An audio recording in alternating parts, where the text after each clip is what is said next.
सबसे पहले इन इंद्रियों को सुधारो, वश में करो। ये ज्ञान विज्ञान का नाश करने वाले महापापी काम को अवश्य बलपूर्वक मार डाल। भगवान आदेश का ज्ञान विज्ञान नाशनम पापमानम प्रजयहीनम। पापमानम केवल पाप ही कराते हैं, पाप से पाप ही बनता, कभी पुण्य नहीं होता, ध्यान रखना। धर्म पूर्वक जो कमाया जाता है उससे पुण्य होता है, पाप पूर्वक कमाई से कभी पुण्य नहीं होता। चाहे सब का सब लुटा दो जाके, वो जिस जिसकी बुद्धि में जाएगा उसकी बुद्धि भ्रष्ट करेगा और उसका पाप उसको लगेगा जिसने दिया है। पाप मानम ही प्रजय ही। काम संपूर्ण पापों की जड़ है। काम उत्पन्न होने पर केवल पाप ही पाप बनता है। आगे चल करके ये काम इतना ढक देता है कि वो राक्षस हो जाता है, उसको समझे में नहीं आता है कि मैं कर क्या रहा हूं। जो आजकल समाज में धीरे धीरे आसुरी प्रवृत्ति फैल रही है, विवेक को ढक करके अंधा बना देता है काम। पूज्य जनों में, पवित्र संबंधों में भी मनमानी आचरण होने लगते हैं। उसको एक ज्ञान ही नहीं रहता कि मैं पाप कर्म कर रहा हूं। महापतन पातकी स्वरूप उसका हो जाता है जिसको काम अपने अधीन कर लेता है। इसलिए भगवान कह रहे हैं इस महापापी को अवश्य मार डालो। अर्जुन, जैसे कुछ लोगों की सोच, सत्संग सुना तो लगा गृहस्थी मार्ग ठीक नहीं, चलो छोड़ देते हैं। दो मार्ग हैं भगवान के ही बनाए हुए, एक निवृत्ति मार्ग, एक प्रवृत्ति मार्ग। अगर आप प्रवृत्ति मार्ग में प्रवृत्ति से ठीक से चलेंगे तो गृहस्थी में रहते हुए भी आप निवृत्ति माने जाएंगे। कैसे? जैसे सबसे पहला आश्रम है ब्रह्मचर्य आश्रम, सबका, चाहे गृहस्थ हो चाहे विरक्त हो, पहला आश्रम ब्रह्मचर्य आश्रम है। कुछ ब्रह्मचर्य आश्रम से नैष्ठिक ब्रह्मचर्य को चले जाते हैं निवृत्ति मार्ग में, और कुछ ब्रह्मचर्य आश्रम से गृहस्थ आश्रम को चले जाते हैं। पर सबसे पहला आश्रम ब्रह्मचर्य है। पहली नींव बर्बाद। कहां ब्रह्मचर्य का पालन, हमारा जो धर्म कहता है उसके अनुसार कहां पालन हो रहा है? जब तक पाणिग्रहण संस्कार विवाह नहीं हुआ तब तक ब्रह्मचर्य का आदेश शास्त्र में वो असमर्थ हो गए। आज अगला गृहस्थ धर्म, जिससे पाणी ग्रहण किया आजीवन उसी के प्रति भाव रखना। संतानोत्पत्ति धर्म रूपी काम, आगे चलकर आपको वैराग्य हो जाएगा, अपने आप वैराग्य हो जाएगा, भोगों से वैराग्य हो जाएगा, क्योंकि धर्मो रक्षते रक्षिता। आप धर्म से चल रहे थे, इसलिए तीसरा मार्ग वानप्रस्थ। और वो अंदर से उसके अंदर व्याकुलता पैदा होने लगती, बहुत समय नष्ट हो गया भोगों में, क्योंकि पहले ब्रह्मचर्य था। पुनः ब्रह्मचर्य का अभ्यास जागृत होता है और फिर संन्यास क्रम से आ जाता है। और वो नैष्ठिक ब्रह्मचर्य से सीधे, अब ऐसे सत्संग सुना और आपने सोचा कि नहीं, भजन करने के लिए हम संसार को छोड़ देते हैं, तो किस संसार को? बहुत ध्यान देने का विषय, किस संसार को? बोले इसको नहीं, इसको नहीं, इस संसार को। अगर इसका राग लेके भाग के जाओगे तो किसी भी गुफा में जाओ, काम वहां भी तुम्हें अपवित्र कर देगा, वहां भी तुम्हें नष्ट कर देगा, क्योंकि वो तुम्हारे अहम में बैठा हुआ, किसी घर दुकान मकान में नहीं बैठा हुआ है, वो तुम्हारे अंदर अहम में बैठा हुआ। अहम में बैठे हुए काम का त्याग, घर में रहता हुआ वो सन्यास निवृत्ति मार्ग का पथिक हो जाएगा। और अगर अहम में काम बैठा हुआ है तो गुफा में बैठा हुआ भी वो प्रवृत्ति में उतर जाएगा काम की। ये बड़ा सूक्ष्म विषय है। इसलिए हम प्रार्थना करते हैं कि काम छोड़ने का विचार किया जाए। काम का मतलब है मलिन भावना, कामना। ये जो हमारे अंदर उद्देश्य बनता है भगवत प्राप्ति का कि हम सब छोड़ देते हैं, तो किसको छोड़ देते हैं?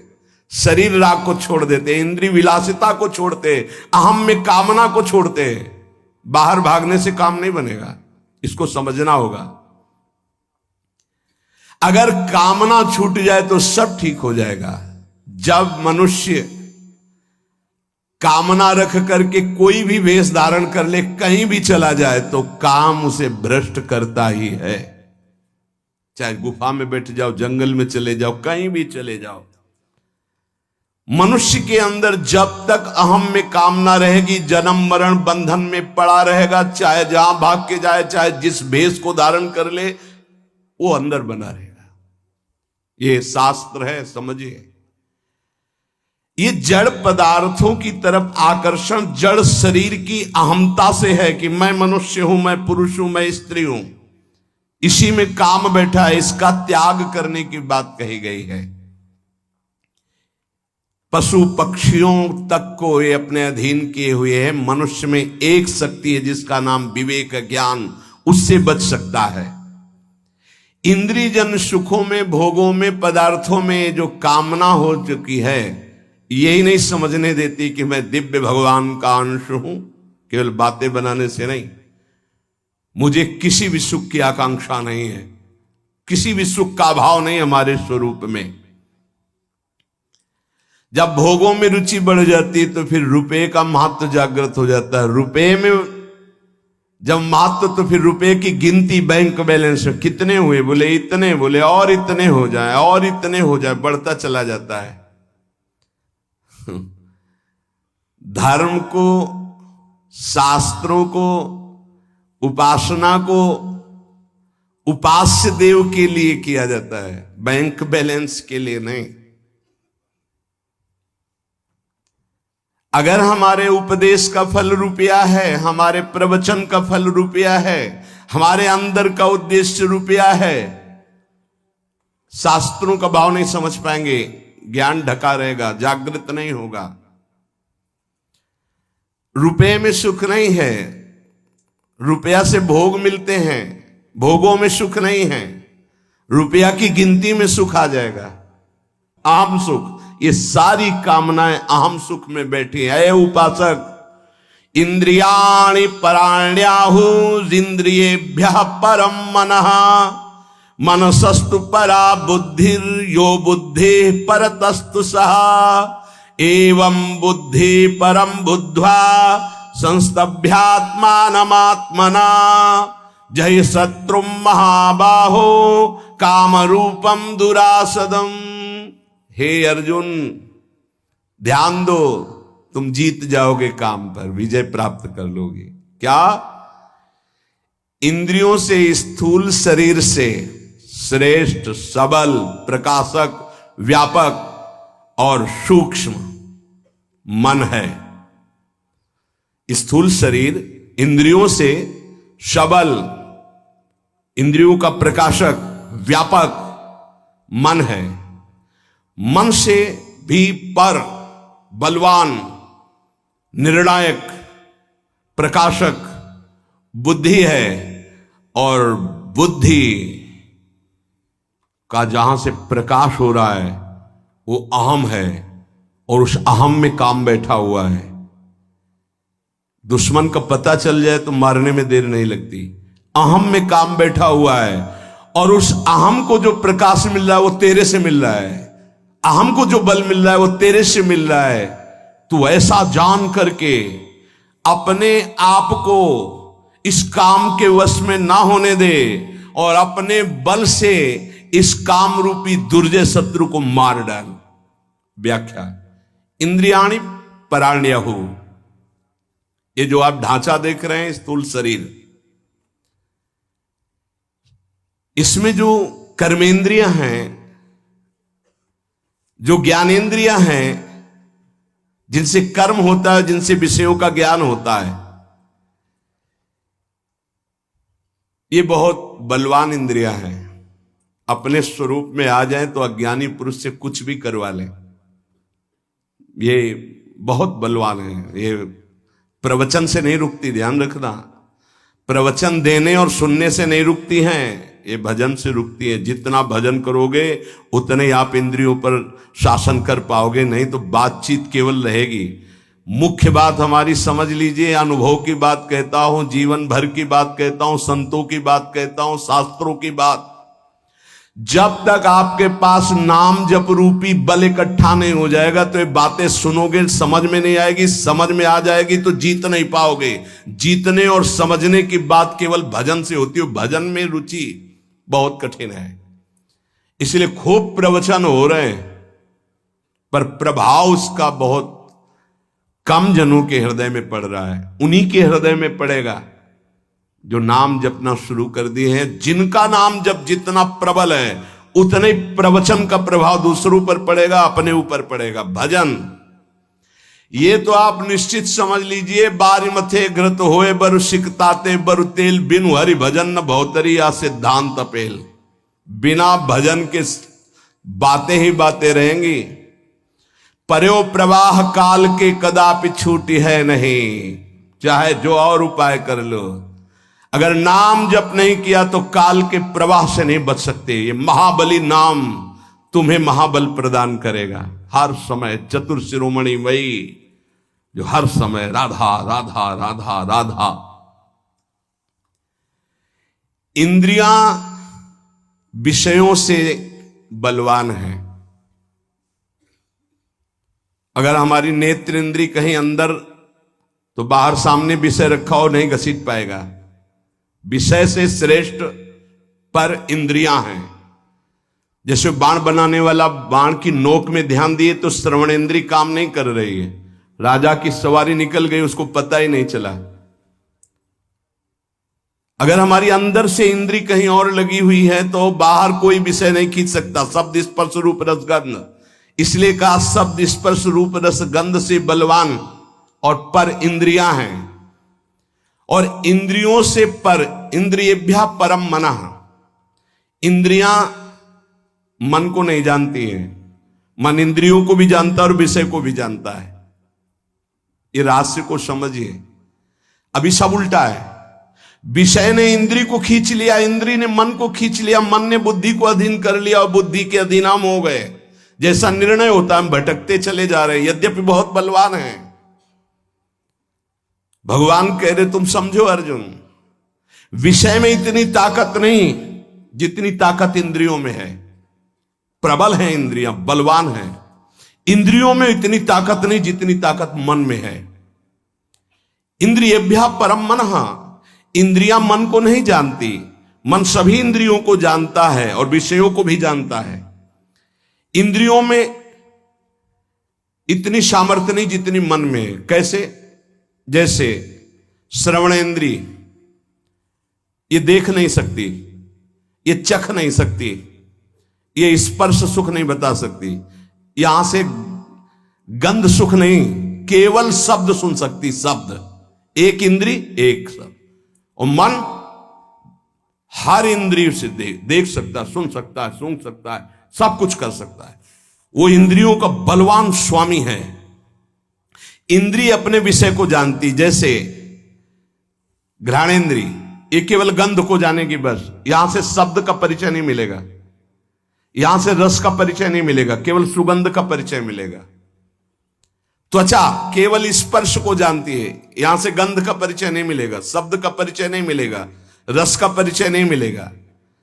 रसेंद्री केवल रस को जानती है, यहां से गंध का परिचय नहीं मिलेगा, यहां से स्पर्श का परिचय नहीं मिलेगा। रसेंद्री रस को जानती है, रसना केवल रस को जानती है, शब्द स्पर्श रूप और गंध को नहीं जानती। नेत्रेंद्री केवल रूप को जानती है। ऐसे अलग अलग इंद्रियां, ये जानने वाली ज्ञानेंद्रियां हैं और भोगने वाली कर्मेंद्रियां हैं। और इन 5 ज्ञानेंद्रिय 5 कर्मेंद्रियों को पूर्णतः जानने वाला ये मन है। उल्टा ये हो गया कि इन इंद्रियों ने मन को फंसा लिया है। हमारी दुर्गति का कारण मन इन सबसे बलवान है, सूक्ष्म है, जानकारी है उसको, पर वो फंस गया इंद्रियों को। इंद्रियां फंस गई विषयों में। यद्यपि विषयों से बलवान इंद्रियां हैं, इंद्रियों से बलवान मन है, पर विषय ने फंसा लिया इंद्री को, इंद्री फंस गई मन में। अब कह रहे हैं मनसस्तु पराबुद्धि। वैसे सच्चा इनका स्वरूप यही है कि विषयों से बलवान इंद्रियां हैं, इंद्रियों से बलवान मन है और मन से बलवान बुद्धि है। मनसस्तु परा बुद्धि। मन बुद्धि को नहीं जानता, लेकिन बुद्धि मन को जानती है, इंद्रियों को जानती है, विषय भोगों को जानती है। मन कैसा है? बोले इस समय शांत है। मन कैसा है? बोले लग नहीं रहा, शांत है। ये ज्ञान किसको? बुद्धि को। ठीक है या बेठीक है, इंद्रियां कहां भाग रही, मन कहां जा रहा, सारा निर्णय बुद्धि करती है। बुद्धि मन को, मन के संकल्पों को, इंद्रियों को, इंद्रियों के विषयों को, सबको जानती है। ये सबसे श्रेष्ठ प्रकाशक, बलवान, व्यापक और सूक्ष्म है बुद्धि। या बुद्धि परतस्तु सा। अब जो बुद्धि निर्णय करती वो अपने स्वामी से पूछ के करती। स्वामी जानते कौन है? अहंकार। इसी अंतःकरण में ये मन कह रहा है कि ये भोग लूं, हाँ हाँ भोग लो। बुद्धि, बड़ा सुख मिलेगा, मन कह रहा है, हाँ हाँ ठीक है। ये देख लूं, ये छू लूं, ये सूंघ लूं। और अहंकार में बैठा हुआ चोर ये काम है। इतनी ऊंचाई पे बैठा, इसीलिए जल्दी मारा नहीं जा सकता। ये बहुत सूक्ष्म विषय भगवान वर्णन कर रहे हैं। काम कोई ऐसा नहीं है। कहां बैठा है? बोले बुद्धि जो निर्णायक है उसके ऊपर बैठा हुआ है, अहम के अंतर। ये जो देहाभिमान है इसी के अंतर काम बैठा हुआ है। या बुद्धि परतस्तु सा। बुद्धि का स्वामी ये अहंकार है। इसलिए वो निर्णय करता है, यार मेरी बुद्धि नहीं कहती कि मैं करूं, वो अहम बोल रहा है। ये बुद्धि जो भी करती है अहम की अनुमति से करती है। मन जो भी करता है वो बुद्धि की अनुमति से करता है। बुद्धि मन ये अहम सहित अधीन हो गए भोगों के, इसीलिए एक काम वहीं अहम में बैठा हुआ है। बड़ा सूक्ष्म विषय है। अपने को परम स्वतंत्र मानता है, पर अधीन है बुद्धि, मन और इंद्रियों के, इसलिए इसकी दुर्गति हो रही है। ये अहम जो अंतःकरण का है ना, या पूरा चैतन्य है ना पूरा जड़ है। ना जड़ है ना पूरा चैतन्य है। इसमें दोनों मिले हुए अंतःकरण वाले में, इसीलिए इसका त्याग करना होता है। शुद्ध अहम में ब्रह्म स्वरूप है। यह अंतःकरण का अहम मिश्रित है। चैतन्य घन आत्म स्वरूप का पावर ही इसी अहम पे पड़ रहा है। और ये जड़ अंश शरीर को स्वीकार किए हुए, इसी जड़ अंश में मैं स्त्री हूं, मैं पुरुष हूं, काम बैठा हुआ है। वास्तव में ये अहम काम में रहता है, वहीं से भोग की इच्छा प्रकट करता है। और सुख दुख का भोक्ता जो अहम है उसी के अनुसार बुद्धि चलती है, और बुद्धि के अनुसार मन, मन के अनुसार इंद्रियां, इंद्रियां विषयों में। सीधे अहम विषयों से आकर्षित है। पूरा सिस्टम उल्टा हो गया। मैं देखना चाहता हूं, मैं भोगना चाहता हूं, मैं सूंघना चाहता हूं, पूरा सिस्टम गंदा हो गया है। नहीं, जिसे कहते पूरा सिस्टम भ्रष्ट हो गया, पूरा सिस्टम गिर चुका है। इसी की साधना हो रही, ये भगवान उपदेश कर रहे हैं। भोक्ता भोग भोग्य, भोक्ता मैं, भोग्य भोगने की क्रिया, और भोग जिसको भोगा जा रहा है। ये तीनों मायाकृत हैं। तीनों जादू का तमाशा है। ना कोई भोगता है, ना भोग्य है, ना भोग है। फंस गए। इतना आकर्षण भोगों में है कि भोक्तापन का जो अहम है, एक तरफ भगवान है, वो भगवान को छोड़ देगा, भोग को स्वीकार कर लेगा। ऐसे ही अपने लोग किए हुए हैं ना। ये तीनों सिद्ध समझो, भोक्ता, भोग्य और भोग, माया की सिद्धि है ये। शुद्ध चैतन्य जो मैं है उसको ये आकर्षित नहीं कर सकते। ये जड़ अहम शरीर का जो है, इसी से हमारी दुर्गति हो रही। इसी का प्रयोग, इसी अहम को गुरु चरणों में समर्पित किया जाता है। इसी अहम को जब भगवान के चरणों में गुरुदेव समर्पित करते तो ये शुद्ध दासत्व में या ब्रह्म स्वरूप में स्थित होता, ज्ञान मार्ग या भक्ति मार्ग।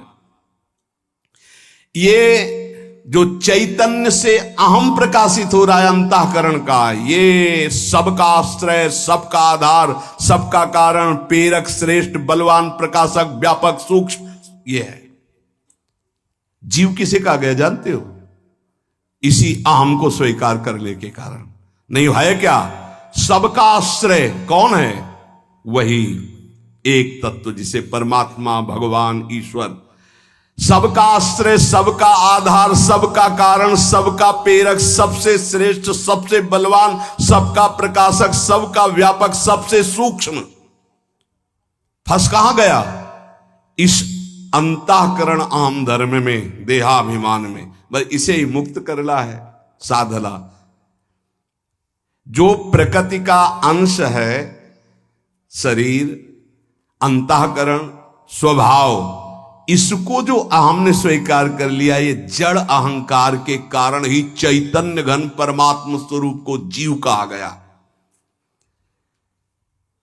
चैतन्य में कभी विकृति नहीं होती, उसमें कोई विकृति नहीं है, पर भ्रम से देहाभिमान होने के कारण वो इस दुर्दशा को, ना जन्मने वाला ना मरने वाला भी जन्म मरण को प्राप्त हो गया। ये भ्रम सुख दुख का भोक्ता बन बैठा, सुखी दुखी होने लगा, जड़ के अंश को स्वीकार करने के कारण।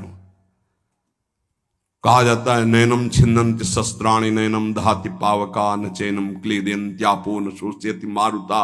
ये शुद्ध स्वरूप अपना है।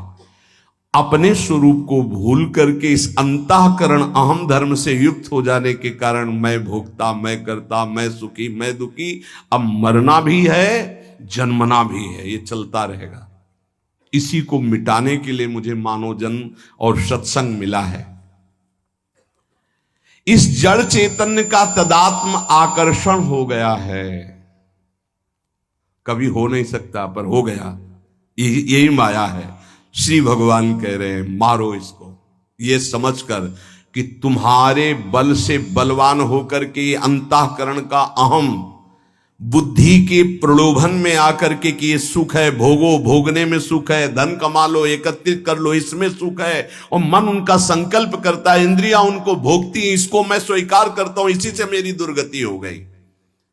हे अर्जुन, इंद्रियों से परे मन, मन से परे बुद्धि, बुद्धि से परे अहम, अहम तेरे से प्रकाशित हो रहा है। ये तेरा स्वरूप नहीं, अंतःकरण का अहम। मार डाल इस अहम में बैठे हुए काम रूपी शत्रु को। संस्तभ्यात्मान मात्मना, काम को मारने का उपाय भगवान बता रहे हैं। जब तक आप अपने को भगवद अंश स्वरूप नहीं मानेंगे तब तक काम से रहित नहीं हो सकते। अब अपने को भगवत स्वरूप मानने के लिए भगवान कह रहे उद्धरे दात्मनात्मानम, अपने आप से अपना उद्धार कीजिए। एनात्मयुवात्मना जितो, अपने आप से अपने आप को जीत लीजिए। अब ये बड़ा कठिन है, समझे? इतनी देर हुआ, कुछ समझ में आया, पकड़ में आया? अभी जब चलोगे तो वही आएगा कि मैं शरीर हूं, वही फिर चिंतन चलने लगेगा। प्रभु से अब सहज भाव में आ जाओ। प्रभु से विमुख होने के कारण ये शरीर, ये संसार, ये संबंध हमें बांधे हैं। जब हम गुरु की शरण में होते तो इन्हीं पे प्रहार होता है, बहुत बुरा लगता है उसको। जन्म जन्मांतर से उसी में फंसा है। तो पूज्य राधा बाबा जी ने कहा था कि साधु जिसके पीछे पड़ जाता है उसका कल्याण करके छोड़ता है। आपको अभी बुरा लग रहा है, बाद में नाचोगे कि कृपा हो गई जो मुझे इन संबंधों से रहित कर दिया, नहीं तो उन्हीं में फंसे हुए जीवन चला जाता। मैं ये सब कुछ नहीं जान पाऊंगा, इतना फंस चुका हूं। तो जो जाने हुए हैं, इसीलिए वही भगवान जनाने के लिए गुरुदेव के रूप में आते हैं। इस संसार संबंध को काटने के लिए गुरु कृपा कुल्हाड़ी का काम करती है। तो आप मान जाओ भाई, तुम ऐसे नहीं मिलोगे, तुम उनसे बात नहीं करोगे, तुम ऐसे। तो उनको लगता है कि क्या चाहते क्या है? चाहते हैं कि आप असंग हो, आपका स्वरूप असंग है, ये जान जाओ तुम। तुम्हें किसी संग की जरूरत नहीं, किसी भोग की जरूरत नहीं, किसी पद की, किसी संपत्ति की नहीं जरूरत है, नहीं जरूरत है। मान लीजिए आप इतने खुद सुख समुद्र हैं कि आपको किसी सुख की जरूरत नहीं। आप जरूरतें मान मान करके फंस गए, इसीलिए आपको जरूरत से हटा। हटो हटो हटो, असंग हो, तब तुम जान पाओगे कि तुम हो कौन। इस काम की पूर्ति कभी नहीं हो सकती, इसलिए काम से हटना ही विवेक है, बुद्धिमानी। हटो इससे। जिस संसार से, जिस शरीर से, जिस संबंधियों से संबंध जोड़ा है, जब तक तुम संबंध नहीं तोड़ोगे तो कोई नहीं तोड़ सकता। इसलिए उद्धरेदात्मनात्मानम, अपने द्वारा अपना उद्धार करो। तुम्हें उपदेश हो सकता है लेकिन तोड़ना तुम्हें पड़ेगा। फोन से बात करना, जाके मिलना, बार बार बात करना, बार बार व्यवहार बना, तो वो संबंध पुष्ट कर रहे हो आप, और कुछ नहीं कर रहे हो। आप अपना पतन कर रहे हो, कुछ नहीं कर रहे हो। कोई बड़ी बात नहीं, पूरा संसार इसी में फंसा है। बड़ी बात यह है कि उस फंसाव से हट गए। देखो, दो मार्ग हैं, बार बार समझ लीजिए, निवृत्ति और प्रवृत्ति। प्रवृत्ति मार्ग में माता पिता को भगवान समझ करके खूब मेहनत करो और कमाओ और सबकी सेवा करो। और निवृत्ति मार्ग में कदम रख दिया तो लौट कर पीछे नहीं देखा जाता। कौन माँ, कौन पिता, कौन भाई, कौन परिवार, कुछ नहीं। मार्ग का प्रभाव होता है। अगर ये देखोगे तो फिर उनका उद्धार नहीं कर पाओगे, और अगर निकल गए तो 14 पीढ़ी आगे की, 7 पीछे की, 21 पीढ़ियों का कल्याण हो जाता है। मान लीजिए बात। जब इसमें आई गए हो निवृत्ति मार्ग में, तो अब लौट कर कदम पीछे मत देखो। जिम्मेवारी प्रभु के चरणों में समर्पित करो। पूरे विश्व ब्रह्मांड का भरण पोषण करते हैं, तुम्हारा भरण पोषण तो बहुत छोटी बात है। चिंता क्यों करते हो? क्या चाहिए? आज तक जो भरण पोषण कर रहा है वो किसकी सामर्थ्य थी कि मां के शरीर में रक्त को दूध में बदल दे? जब हम पैदा हुए तो हमारे पचाने की कोई सामर्थ्य नहीं थी, तो मां के रक्त को दूध में बदल दिया और वो पान करके हम पुष्ट हुए। जब वो इतनी व्यवस्था पहले से रखे हुए, हमको चिंता क्या करनी? गर्भ में जब जिसने हमारी रक्षा की, गर्भ के बाहर आते ही जिसने हमारी व्यवस्था भोजन की कर दी मां के वक्षा स्थल में, वो हमारी अब जीवन में व्यवस्था नहीं करेगा? करेगा। हमको चिंता नहीं करनी। इसलिए भगवान से पूरा संबंध जोड़ लो, अभी ठीक हो। ये दूसरा भाव वर्णन किया जाता भक्ति का। पहला शुद्ध भाव था विवेक के द्वारा। अगर वो तुम्हारी समझ में नहीं है तो ये समझ लो, जिसने संसार से जितना संबंध जोड़ा है, शरीर से संबंध जोड़ा, भोगों से जोड़ा, उसी को तोड़ना होगा।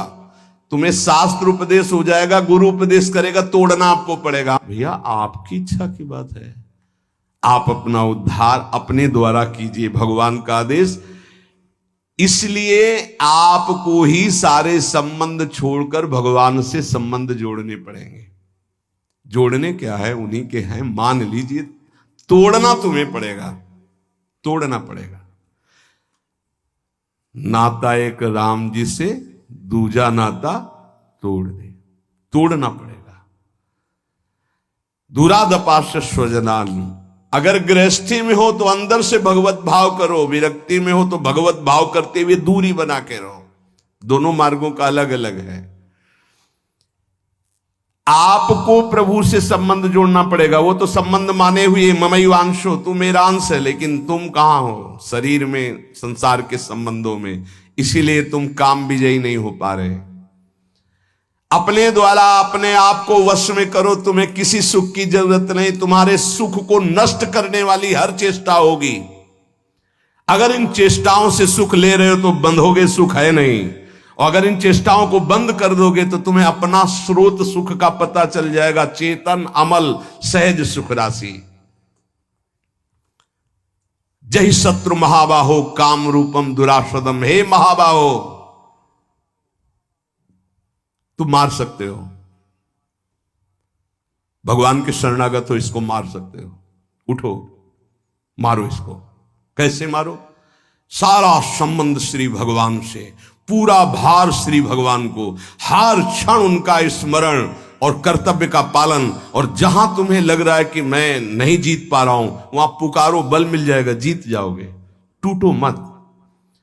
ये सुविधा माया इसलिए दे रही है आपको कि आप आगे मत बढ़ पाओ। भगवान को प्राप्त न कर पाओ। ठुकराओ इस सुविधा को। जो आंतरिक सुविधाएं भागवतिक है उनको स्वीकार करो, बाह्य सुविधाओं को उतना जितना जीवन की यात्रा के लिए आवश्यक है बस